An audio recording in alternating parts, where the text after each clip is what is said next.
Well, good morning once again. I'm going to apologize in advance. I've been under the weather all week, and my voice is still hit or miss. So if I get into a coughing fit, I'll turn my mic off and bear with me, and we'll come back as soon as I'm able. New year. A new year, it's so fun. We get to make changes. We get to hopefully see some differences in our life. I am not a person who loves the whole New Year resolution. You might be like, New Year resolution, I'm all for it. You might be, I hate New Year's resolutions. The reasons I don't care for New Year's resolutions per se is primarily because I often fail at them. I'll start and I'll say, hey, I'm going to do this. And usually by like the 4th or 5th of January, which is today, things have taken a downhill spiral and things aren't going well. I don't know if any of you are sore today. I am sore because even though I don't believe in New Year's resolutions, I still do start new things at the beginning of a year. And I did way too many squats 2 days ago. And Tyler, you've got to pick on the floor and I'm not picking it up for you. Like when you come back up, you can get it, because if I go down, I don't know if I'm going to get back up again. But New Year's resolutions aren't so much my thing, but I do love a new year because I believe it's such an opportunity for new perspective. I think it's an opportunity for us to begin with a new posture, to look at what God is doing and to posture ourselves to receive whatever that is. There is something significant for me about turning the page on the calendar and asking myself these questions, like, how am I going to posture myself this year? What position am I going to take? What is my perspective that I'm going to have looking into this new year? Because the reality is that my posture will prepare and position me for what God is going to do in my life this year. And as I've been thinking about this in the last couple of weeks and even speaking to Tyler, we were drawn to a passage in the book of Ezra, chapter 3. And that's where we're going to be at today. If you have your Bibles, you can actually turn to Ezra 3.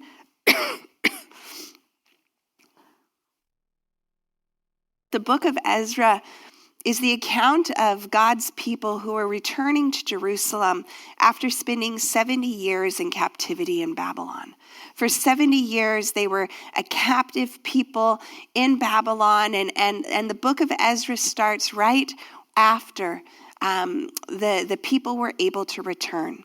What we're told in the word is that God moved on the ruling king's heart to release the captives. He said to them, you can go back to your home, go back to Jerusalem. He even provided a way for them to do that. And he said, the purpose of this is so that you can go and rebuild your temple, the temple that was destroyed 70 years prior. And so God's people do. They return. They leave captivity. They go back to their home. And when they arrive, what they see is complete ruin and destruction. Everything that once was is gone. Nothing looks the same. Nothing looks good. For the older generation, they would have probably been in their 80s at this point in time, and coming back, all they see is destruction of what once was. They remember a time when it looked good. They remember a time when it was splendid. They remember a time when it was flourishing. And now they come and they're like, we don't recognize this. It's not what we remember. And for the younger generation who were born in captivity, they come into Jerusalem. They've never even seen this place. They've heard stories, but they've never seen it with their own eyes. It's all new, but it's all in ruins. And so in Ezra 3, we're told that the first thing that the people do when they arrive in Jerusalem is they rebuild the altar to God. Now, I find this very interesting because they don't take the time to go and settle in their homes and to get comfortable and to get settled and to rebuild all of that and to make things look perfect and I'm going to just be in my little home, be in my comfortable corner. No, what they do together in unity is they go to the place where the temple was and they rebuild the altar to God. The altar was the place where they would worship. It was the place where they would gather around and they would sacrifice. They would celebrate the festivals. They would come together. They would raise their voices. They would pray to their God. And they come together as one and they say, this is the first thing that we're going to do. We're going to rebuild our place of worship. We're going to set our hearts in the right place before God as we enter into this new season. And this was before anything else was done. The walls to the city of Jerusalem were broken down. They hadn't been rebuilt. Everything was in ruin. Their own homes were mostly in ruin. And yet they begin with this beautiful posture of worship. In their new beginning, they postured themselves to set God first, to set his name first, his glory and his way. What I love about this is that worship began while everything else was still unfinished. Worship began while everything else wasn't even started yet. They worshiped in the midst of ruin. Think about that for a moment. They worshiped in the midst of ruins. They worshiped in the midst of chaos. Imagine going into a city, your home is in ruin. The temple isn't there. There's no walls to protect you from the enemies that are surrounding you. And yet they worshiped in the midst of chaos. They worshiped in the midst of fear. As I said, there were enemies around, and it actually says in the Word of God in Ezra 3 that they were afraid, and yet they rebuilt the altar. And yet they worshiped. Worship in the midst of great loss,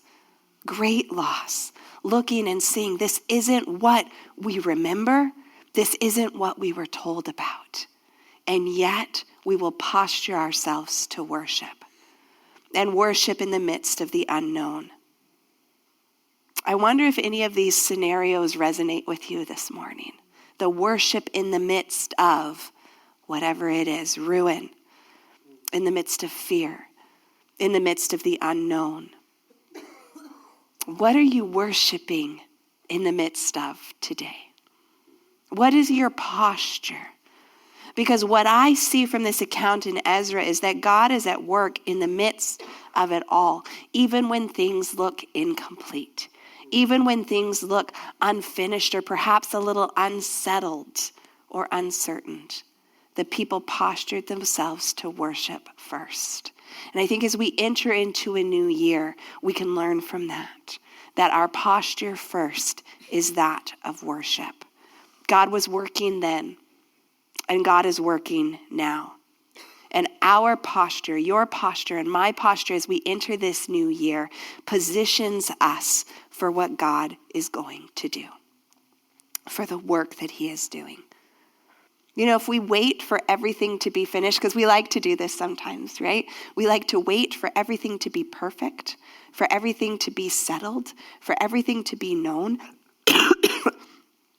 But if we wait for everything to be perfect before we worship or trust, we might miss what God is wanting to do in the middle, in the midst of.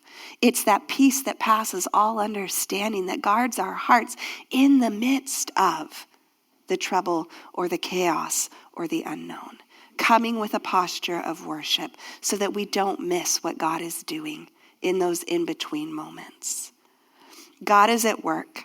He's working with the people of Israel as they return, as they rebuild the altar. But what we're going to see next is that people can respond to the same work of God in very different ways.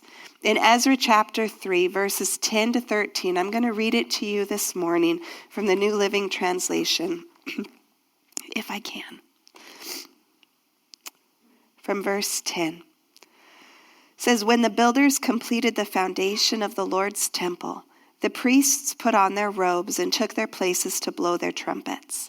And the Levites, descendants of Asaph, clashed their cymbals to praise the Lord, just as King David had prescribed.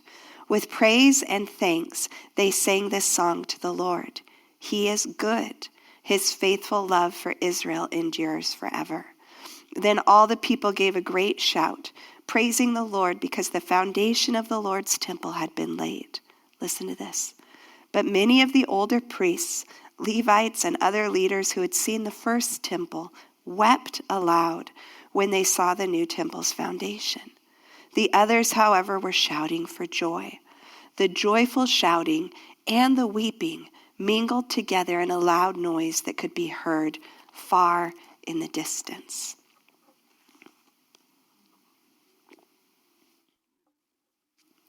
What's happened here is that now there's been this move from the building of the altar, the reestablishment of worship in the holy city, celebrating the festivals, offering sacrifices, having a proper order and a proper heart of worship. And next they moved to the rebuilding phase. We're going to now rebuild the temple. And they start with laying stones for the foundation of the temple. And as the foundation was completed, we read that the younger generation rejoiced. They praised God loudly because they are seeing God is doing something new. He's doing something great. Look at this incredible foundation. This is going to be the place of worship. They praised God loudly. They lifted their voices. They sang. They clashed cymbals together. They played instruments. They basically had this incredible praise party for all that God was doing. They were excited for the future. They saw the work and they rejoiced. I remember a time when we were living in Botswana. We were missionaries there. I've shown this picture before at church. I don't have it this morning. But we were building the church. We were meeting in like a big carnival tent, and we began to just lay a brick foundation, if you will, because our church was in the sand. We actually built the church on the sand, unlike what the Bible tells you to do. But we lived in the Kalahari Desert, so there's a lot of sand there. But we're going to build a stone foundation. And when we looked at it, we rejoiced. Look at what God is doing. And all it was were these simple bricks that my little kids, when they were like 3 and 2, were putting on the sand. For us, it looked magnificent because look at what God is doing. To an expert builder who's built skyscrapers, if they would have come in, they probably would have wept aloud. What is this thing that you're calling a foundation? Right? But these people, the people of Israel, the young ones, when they saw the foundation laid, they rejoiced. They praised God because they knew he was doing something new and it was going to be good. But the older generation wept. They mourned and they grieved what was lost. They would have been children, perhaps young teens, when they were taken into captivity. But they had seen the former temple. They had seen its splendor. They had seen the beauty of it. And now they come back and it's gone. It's destroyed. And they see this very simple foundation laid. It's far less spectacular. It's not what it was, and it's certainly not what they remember. And they mourned. What's beautiful to me about this passage is that both mourning and rejoicing were heard together. There was space for both in this moment, in this new thing that God was doing. The mourning or the grieving was not a failure of faith. God made room for their grief. Their feelings were real. They were legitimate. We lost something that was magnificent. And God made space for them to be able to grieve in that moment. It was actually healthy for them to recognize what they lost and to also know the future is going to look different now.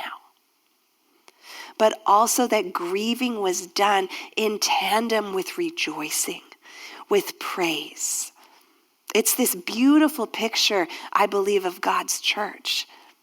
that we are to rejoice with those who rejoice. We are to mourn with those who mourn. That's what we're told in Romans 12:15. Or in Ecclesiastes 3:4, that there is a time for everything. There is a time for rejoicing. There is a time for mourning. See, both of these groups, the old generation that had seen the former temple and the young generation that was just seeing all things new, responded honestly. And in that honesty, that posture shaped how they experienced that moment. Because posture positions us for what God is doing. Now, some of us here in this room step into this new year carrying a lot of grief. I don't believe that God is asking you in 2026 to pretend that the grief isn't there. But I believe that what he shows here is that we can hold grief and joy at the same time. That joy that is deep down. And yes, sometimes we've got to dig down to that foundation and say, Jesus, would you let that joy bubble up while we're still holding grief for a time and mourning for a time, recognizing what was, but believing that God is doing something new. We can walk through grief and we can posture ourselves to expect that God is still working and that he is good. He has plans. Because what God does is he invites us forward with him. So what is your posture as you enter this new year? Because your posture positions you for what God is going to do. The question is not, what are your resolutions? Because resolutions, they're going to come and they're going to go and they're going to fail and you're going to be sore and it's okay. But what is your posture? From Ezra, we see a few different postures that I want to focus on today. The first is a posture of expectant faith. See, expectant faith believes that God is active, that he is working before outcomes are visible. He is at work right now in the midst of. He is doing something new, and we might not see the completed picture. We might only see the one stone that he's asking us to move, but God is working. It's that faith that worships in the midst of the unknown. It's the faith that worships in the midst of the chaos. It's the faith that says, in this new year, in 2026, I know that God is going to do a new work in me. I know it. And so I'm positioning myself to receive that new work and to step into it. I'm going to receive what he's doing, and I'm going to step into it. Just like the people of Israel saw God move on the heart of their king that held them in captivity to send them home. God moved. God did a work that only he could do. The king said, you're free to go. The people could have just received that and been like, man, that's great. And stayed in captivity. But they didn't. They received what God did, and then they walked home. They took steps toward the purpose that God had for them. Can we see and trust that God is doing a work and then step into it? Because that is what a posture of expectant faith is. After a posture of expectant faith, I believe we see a posture of participation. And this is from Ezra 3, verses 8 and 9. This is when the people started to pick up the bricks and lay the foundation stones. See, God moved. He made a way for his people. He provided. Those were all the things that God did, but the people were still the ones to do the work of laying the stones. They participated. I read something last week in talking about New Year's resolutions that essentially said you can't expect to be changed in the new year if you're not willing to do the work, right? You can't just expect, hey, it's 2026, I'm going to lose 50 pounds and not do anything, right? Like if you want to see change, you actually have to do something. And that's when the soreness comes in.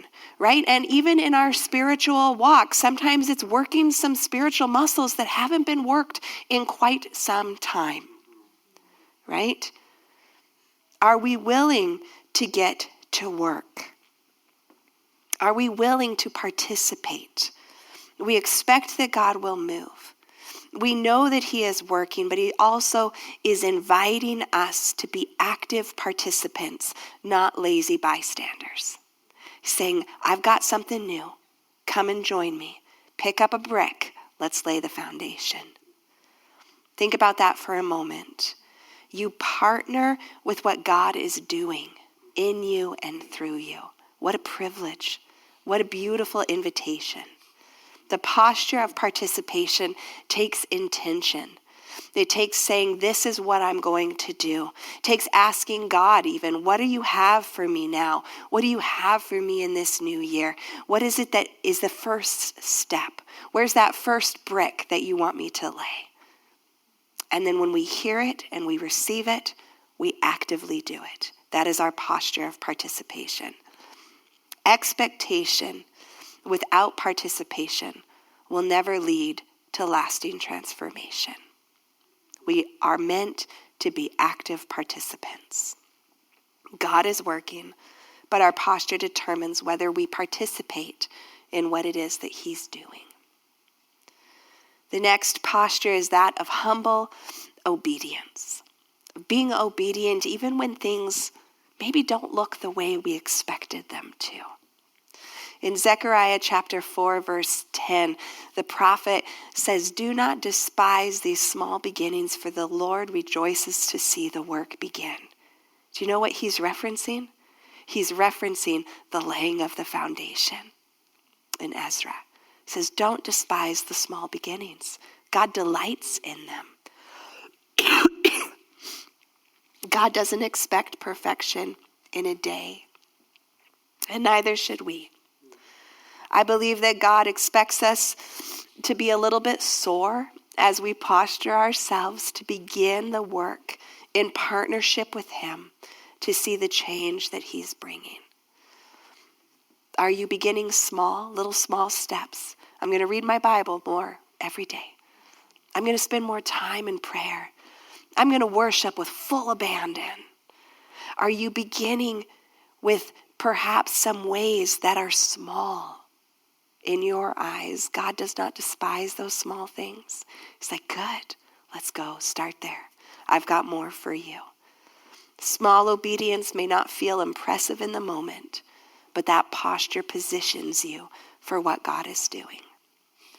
And then finally, it's a posture of worship in the midst of whatever else is happening. A posture of worship. Worship happened before the foundation was even laid at the temple. They built that altar first. Worship for us is meant to be a daily posture, not just a once a week when we gather here on a Sunday morning, but in each and every day. I am here, Jesus. I praise you. I worship you. You don't have to sing. Just lift your voice. Say, God, I thank you for this new day, for this new beginning, for this great thing that you are doing. A posture of worship in the midst of whatever life throws at you. Worship first. Worship in the midst of the pain, the chaos, the uncertainty, the unknown. Worship while you wait. Posture positions us for what God is doing even before we see the completed picture. Worship team, would you come? We have a posture of expectant faith, believing that God is doing a work and that it is good. A posture of participation where we are invited in to what it is that he is doing. A posture of humble obedience to keep going even when perhaps it looks like a small step or a small beginning. And a posture of worship in the midst of everything that life will throw at us. So church, what is your posture as you enter this new year?